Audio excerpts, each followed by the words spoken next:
Mauricio Pochettino has come out on the High Performance podcast on YouTube and essentially done two things: given advice to Liam Rosenior about how to get the best out of Cole Palmer, and essentially thrown Enzo Maresca under the bus for not getting the best out of him due to his stodgy tactics. Also, during the pre-match presser for Leeds United tomorrow in the Premier League, Liam Rosenior gives us injury updates on the likes of Reece James, Romeo Lavia and Andrey Santos. When asked a couple of questions about the previous regime, Liam Rosenior said, "I don't like to speak about what came before, but I tell you what, I do. It was Welcome, Blue Believers, to another episode of the Stamford Sync, where we are syncing up with everything Chelsea FC. And today, I'm going to go through what Pochettino had to say about Cole Palmer on the High Performance podcast. Really, really interesting stuff. And interestingly, backs up a lot of the stuff I was talking about yesterday. I released a video basically talking about how Cole Palmer was in the post-match interview for the last game, how he's lavishing praise on Liam Rosenior. And he said one thing in particular about Liam Rosenior's style and how he lets them play that was really, really telling. But guys, before we get into it, if you are enjoying the content and would like to see more, please do me the distinct honour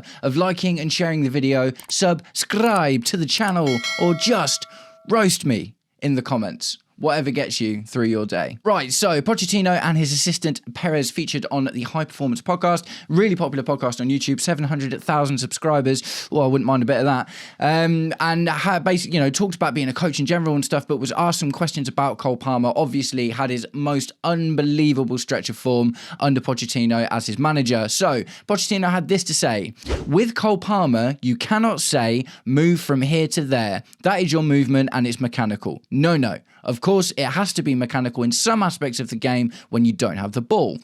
But after, it is your quality and your capacity to understand the game. What is the demand of the game? The situation, your intuition, the capacity to see a space, arrive, or to dribble and shoot. We are not going to cut this potential. This is why football is so emotional, because a player like him has the capacity to create that emotion that makes people go crazy, the former Chelsea boss continued. So, like I said in the intro, man, this is two things, isn't it? This is advice and help on how Liam Rosenior can get the best out of Cole Palmer. Let him play his game. And 100% when you're not on the ball, it can't be just, be free or wherever you like or whatever. Do you know what I mean? When it's like defending and, you've got to get the ball back and whatever. Cole Palmer is not exactly adverse to getting stuck in either, to be completely honest. It's one of the things I quite like about him. But what I really, like I say, that's the advice. But what you really get from the very opening sentence in this is, with Cole Palmer, you cannot say move from here to there. And essentially, that sounds like exactly what Enzo Maresca was doing. I mentioned it yesterday. We've been talking about it for a while. Like I said, me and my friend Kai had a chat about it a while ago, where we were concerned that Maresca was kind of squeezing the magic out of some of the players that we've got, the likes of Esteval and Cole Palmer. João Pedro is probably another proponent of this as well. But Cole Palmer, given the freedom, was absolutely unbelievable under Pochettino. Now, what obviously wasn't very good at that point was the rest of the team around him. Just be a free-for-all of, Cole Palmer, do whatever you want all of the time. He's not Lionel Messi at the end of the day. But, and I just love the fact, this series of events, right? Cole Palmer comes out after the game. I'll make a video about it yesterday and today I see this from Pochettino. And look, man, Pochettino, I didn't dislike Pochettino. I know there's definitely some resentment from a lot of fans about the Spurs link. And yeah, I didn't love that in particular. But I just kind of knew the writing was on the wall with Pochettino as soon as he walked through the door, because he was only given a 2-year deal. Everyone else has been given massive deals. Graham Potter got 7. Enzo Maresca got 5. Liam Rosenior's got 6.5, which is essentially a 7-season deal. Do you know what I mean? So, I bear Pochettino no ill will. I think he did a great job in getting the team back together. Caicedo, for instance, wasn't a big fan of his training and tactics because it involved a lot of running, but you can see how players like Cole Palmer really benefited from the man management side of Pochettino, which he was really good at, and being given the freedom to play his game and use that intuition. Another thing that Pochettino said here, Cole Palmer's footballing brain and his intuition when he's on form is unbelievable. And I do think we were really seeing, with Cole Palmer under Enzo Maresca, what we saw with Jack Grealish under Pep Guardiola. Pep Guardiola, obviously, arguably the best manager of all time in terms of results. You can talk about the money, you can talk about the teams that he's been given, whatever. At the end of the day, very few managers given exactly the same set of tools to use would have achieved as much as Pep Guardiola has. And Pep Guardiola is a system guy at the end of the day. Do you know what I mean? Now, maybe he gave, and I think he said it once actually, he's like, only Lionel Messi got that amount of freedom. So he will have given Lionel Messi the freedom, but that was next level quality and skill. Do you know what I mean? Obviously unmatchable, arguably from a lot of football fans. So yeah, I totally get it, man. And I love this, like I say, do you know what I mean? And it's just so true. And if this is, it's just a good feeling, isn't it? If this is how Cole Palmer's starting to feel, that he's being given this freedom, and we saw that cheeky little smile after the third goal the other day in the Wolves game. He's fit to play tomorrow. We're going to get onto some of the press conference stuff in a minute, but I just really hope this is the beginning of the end of the really difficult period for Cole Palmer that we've seen, and I hope he continues to get back to his best in blue. Right, so we'll move on to the press conference. Liam Rosenior was peppered with questions, as always, leading up to the Leeds game tomorrow night. One of the interesting ones I thought in particular was he was posed a question about Josh Acheampong playing multiple positions, and he said this: Josh is an amazing talent. I've got to meet him and his parents. I like to put people in different positions because it improves their understanding of the game. Long term, Josh is a centre-back and has all the attributes to become a great one. So was a lot of the worry around Josh Acheampong, was happening in the January transfer window when we were going for Jeremy Jacquet. Crystal Palace tried to come in for him, and they were definitely interested. And since Rosenior came in, Josh Acheampong's only played a couple of times at right back. He did play under Enzo Maresca at centre back a few times, but didn't really get much in the way of consistent game time. So the concern is Josh Acheampong has essentially come out and said, I'm a centre back, I want to be a centre back, and I'm concerned about all these centre backs that you've got. This will go some way to, not all of the way, because words is one thing and getting backed up with time on the pitch is another, but this will go some way to allaying those fears, right? And it's a smart point from Liam Rosenior as well, because playing right back in this position, do you know what I mean? It does open you up a little bit more, because it's not like Josh is going to be a bombing wide fullback who's going to be putting crosses in a la Reece James. Do you know what I mean? He's definitely a bit more conservative than that. He's good at bombing through midfield and making those amazing runs that he does. But playing in that right back spot, if he can, add that to his game whilst he plays in a right centre back role on the right side of a three, and every now and again he can get into those similar sorts of positions, that is a good thing. A bit of a weird one, but it's just reminded me of something. I was like, oh yeah, I do remember when something like this happened. It was at another team. Pierre-Emerick Aubameyang, when he played for Dortmund, played on the right-hand side before he ended up moving into striker. And it was one of the things that helped him develop those amazing darting runs, because he was used to making them from the right, and he managed to, as a striker, incorporate that into part of his game as well, drifting wide and running in from the right and making direct attacks and stuff. So although different positions and stuff, don't get me wrong, I do think that there is something in that, and I think it's an interesting point there made by Rosenior, but ultimately the salient point in that is he does see Josh as a centre-back. Josh will like to hear that, we like to hear that, especially with how difficult our centre-back situation has been recently, and ultimately I just hope we see him get some time on the pitch in the near future, probably in the FA Cup game against Hull, you would have thought. Right, so injuries, we'll talk about the big one. It's Reece James. Asked about Reece James' state at the moment, Liam Rosenior said, Reece is fit, he is feeling unwell today. It's no conspiracy, it's the truth. Hopefully he'll be well enough for tomorrow. I don't even really know what the conspiracy is at this point, if I'm being completely honest, because the conspiracy theory was that he missed the Arsenal game because he was being rested for Wolves, which is mad at the end of the day. And then he missed the Wolves game as well. So at this point, what is the conspiracy? Do you know what I mean?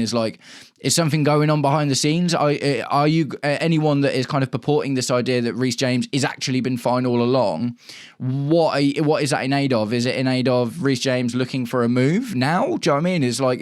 I just don't even really understand where the conspiracy side comes from. At the end of the day, Reece James is our best player, one of our best players, inarguably one of our best players, and he is going to be on the pitch when he is available to. He's also our captain, and he's a Chelsea boy. He's been with us for a long time, and he's getting paid a wedge. Do you know what I mean? He's getting paid a lot of money to be here as well. So I'm not going to lie to you. Would Reece James like to be winning more trophies? Yeah, of course he would. But at the same time, he's in a good situation, a good position.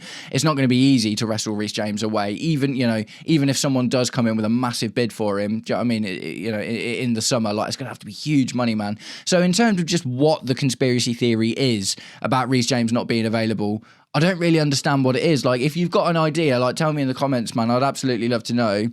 What is the conspiracy theory surrounding Reece James not playing, other than what I think it probably is he's not been fit enough, do you know what I mean? And if he's not well, it happens. But he could play in the game tomorrow. Will that put it to rest then? Do you know what I mean? If he plays against Leeds tomorrow, I guess we'll have to find out, won't we? And moving on, Liam Rosenior also had a couple of things to say about Andrey Santos and Romeo Lavia. Andrey is a soldier, swollen ankle, but trained and fine for tomorrow. Tosin looking good. Oh yeah, Tosin as well. Tosin looking good, trained today. Lavia, he's back in training with us. Great to see him. We have a really detailed plan for him so that when he's back for good.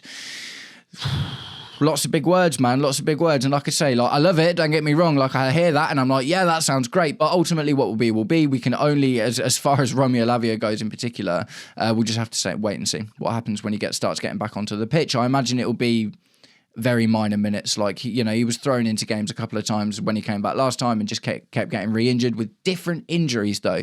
That's an interesting thing in itself. And I'm not 100% sure what to think about that in terms of Romeo Lavia. But having him back in the team would obviously be good because then our midfield depth looks good again. Do you know what I mean? If we've got a fit Lavia, he's arguably going to push for a first team spot. Sometimes, not all the time, but sometimes based on his specific qualities, particularly passing. Andrey Santos came off at the end of the Wolves game. It looked like he'd picked up a little injury, but it looks like just a swollen ankle, and he's trained today with the squad, so that's good.